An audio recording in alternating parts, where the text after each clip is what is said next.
Hey, what's up, guys? Welcome to Dynasty Drip today. We're going to get into another overpay video in Dynasty. Basically, the idea here is don't be afraid to overpay for specific players in your Dynasty League. Don't apply this to every trade everywhere, but at times there are specific guys and trades that I really think are necessary or a good value for your team, and I'm willing to overpay for those specific players. If you want more players to overpay for, I did another video on this topic last week, so make sure to check that out on the channel. Otherwise, let's get today kicked off. Make sure to like the video and hit subscribe to the channel if you haven't before. We're trying to get to 1,000 subscribers, and we need everyone's help. But thank you guys for coming to Dynasty Drip, and let's get today's overpay video kicked off with first one. And I'm telling you guys, Daniel Jones might just be worth the overpay in your Superflex Dynasty leagues if you're looking for a quarterback. If you lost Joe Burrow, Daniel Jones may be the guy you want to go and get, because for me, I don't know if he's going to really return a first-round pick from the guy that owns him. So I think there's some potential deals to get Daniel Jones that don't involve a first-round pick or an additional quarterback in your Superflex league, which can be kind of hard to find. Now, Daniel Jones, still only 28. He obviously has some upside just due to his legs and the way he plays the position. Obviously, we will see long-term if this ends up working out, but what we've seen in 3 weeks is all pointing towards Daniel Jones potentially getting another contract to stay in Indianapolis and be the quarterback for this team. He's been amazing so far this year. I mean, I have a soft spot in my heart for Daniel Jones. He won me multiple titles a couple years ago with a couple big games down the stretch. But for me, can we trade 2 second-round picks to go get Daniel Jones onto our Dynasty teams? In this scenario, I think you probably need to be a contender. You're probably not going to want to trade 2 early second-round picks. It doesn't mean you can't go acquire Daniel Jones for something else, but I think I would be very comfortable trading 2 second-round picks if I'm looking for help at QB.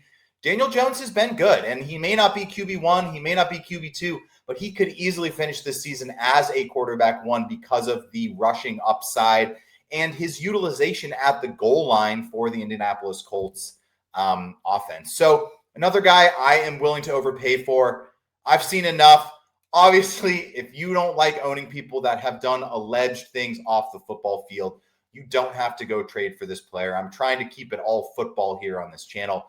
But Judkins looked really, really good for the Browns. I mean, the Packers shut down Gibbs and Monty week 1. They shut down running backs week 2. And Judkins basically exploded against them in week 3. So for me, what is it going to take to get Quinshon Judkins onto my Dynasty team? Chase Brown and a draft pick on top is an idea I would definitely consider, because as I spoke about last week, it's not that I hate Chase Brown.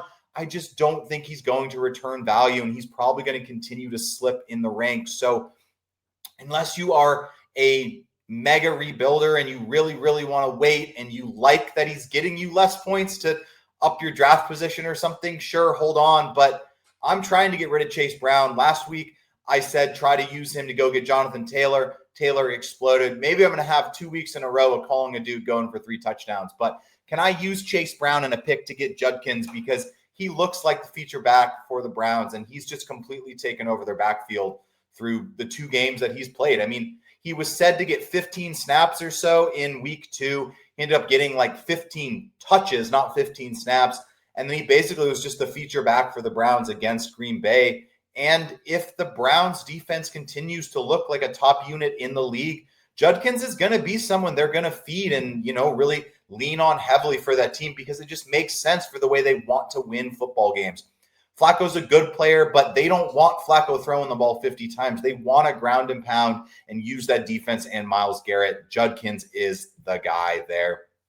Another one, going to be Zay Flowers. I just think he finally is ascending into more of potentially the number 1 pass catcher in Baltimore. Yes, it may be at the fail of Andrews losing that role, but Flowers looks so good with the ball in his hands, and they are starting to feature him more and more in that passing attack.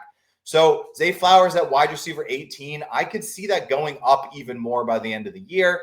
Can we trade Jameson Williams and a second-round pick? Jameson Williams, an explosive player as well. but he's the wide receiver 2 on his team. Zay Flowers, the wide receiver 1 on his team.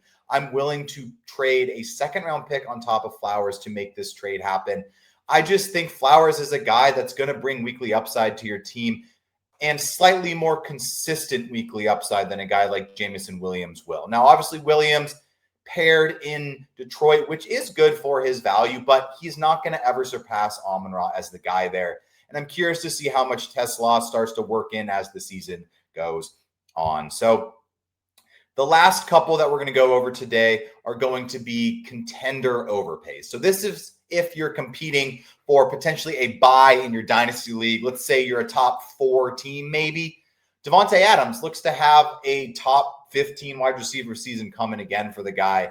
He is hitting deep balls with Matthew Stafford, with Puka working underneath routes. They're letting it rip. He has a high target percentage. He's a good player. He's open. He's being targeted in the red zone.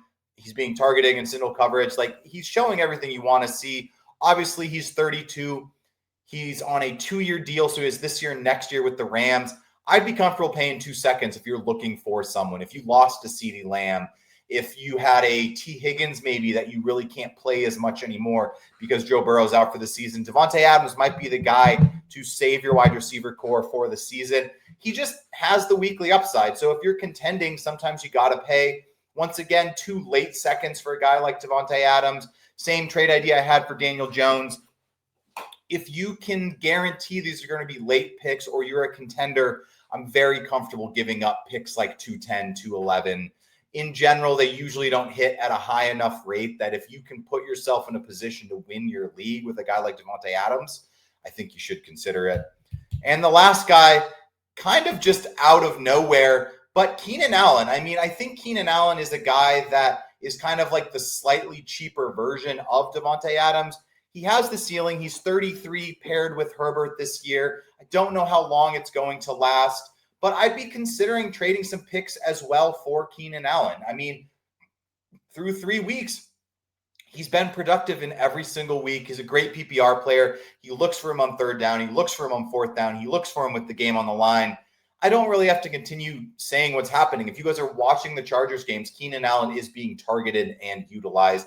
Obviously, we'll see what happens as it comes down the stretch of the season. I would imagine Ladd McConkey's going to have his weeks, but also Quinton Johnson has been kind of flying and getting a lot of touchdowns. So if he were to regress in any sense, then there's still going to be space for Keenan Allen.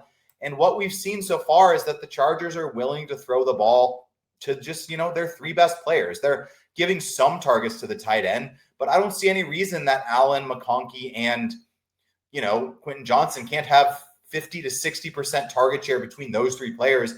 And that's plenty of target share to make them all valuable players in the Chargers offense. So I'd be making offers for Keenan Allen. Right here, I'm saying a late 3rd and a late 2nd. I'd probably start at 2 late 3rds. I think that could get it done.